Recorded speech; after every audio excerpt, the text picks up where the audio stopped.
Зеленый мир. Ильдару, который еще не умеет читать. Спит наш мальчик утомленный, маленький джигит.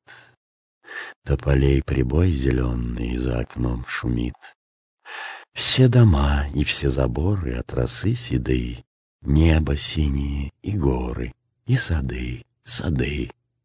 Гром ударил отдаленный, как салют весне. Спит наш мальчик, мир зеленый, видит он во сне. Свежевымытый, опрятный, он ему знаком. Мир, в котором так приятно бегать босиком. Спит наш мальчик, счастье наше, ровно дышит он, а над ним тихонько машет влажной веткой сон. Мой старший брат Ильдар, моя боль и надежда. Тебя гнетет та же боль, что давила долгие годы меня, и с которой, благодаря Всевышнему и милосердию людей, я в силах буду справляться. Я все еще надеюсь, что ты увидишь проблески солнца в своей жизни.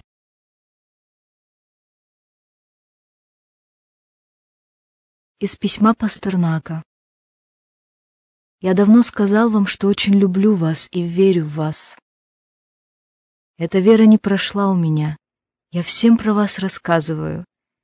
После Есенина я только в одном Павле Васильеве находил такие черты цельности, предназначения и отмеченности, как в вас. Я думаю, вы давно уже пишете или могли бы писать по-русски так же хорошо, как на родном языке, или еще лучше. Подлинность, чистота и сила ваших оригиналов доходила через все подстрочные воспроизведения и передачи.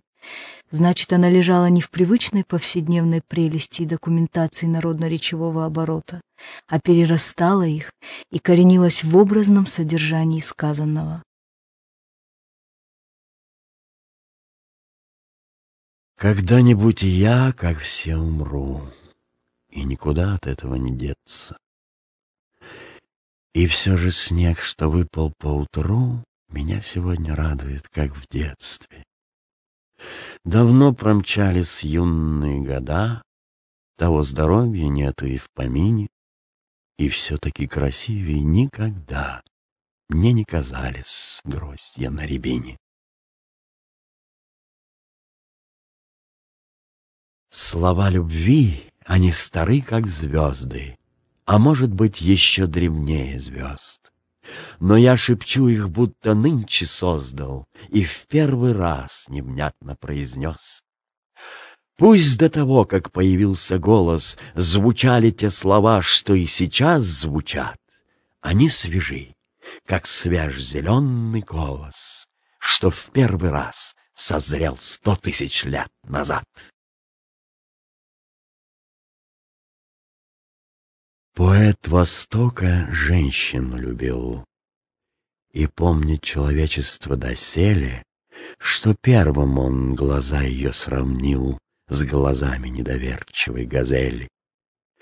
Соперничать, как стихотворец, я с самим Хафизом мог бы без сомнения, когда б твоим глазам, любовь моя, сумел найти достойное сравнение. Я так же, как и ты, боготворю женщин. Я восхищаюсь их красотой и преклоняюсь перед ними, символом любви, радости и материнства, истока жизни на земле.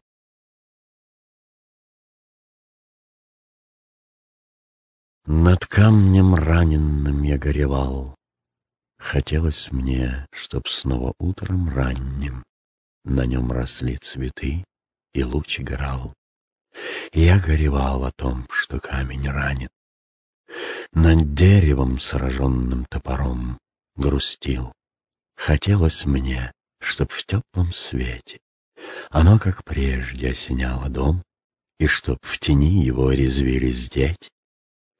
Скорбел о тех, кому уж не прийти, их судьбы стали издавна моими. А тех, кто пал и кто пропал в пути, я горевал, я их любил живыми.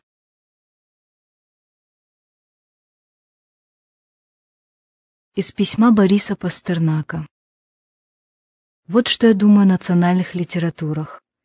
Для того, чтобы явление в какой-нибудь из них возбуждало внимание и вызывало переводы, оно должно обладать новизной и важностью Омар Хайяма или Рабиндраната Тагора, в которых мировая поэзия нуждалась и без которых была бы не так полна.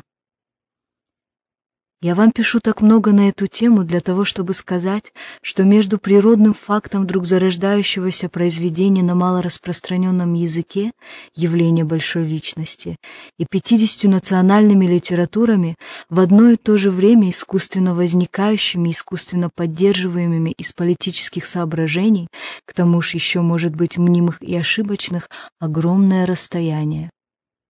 Первое самородное явление жизни, которое в сложной своей судьбе рано или поздно должно найти свое живое место среди всего остального живого в той или другой форме. Второе насильственное порождение, вначале легкомысленно беспочвенное и беспредметное, а потом трагически претерпевающее жестокие превратности всего надуманного и неестественного.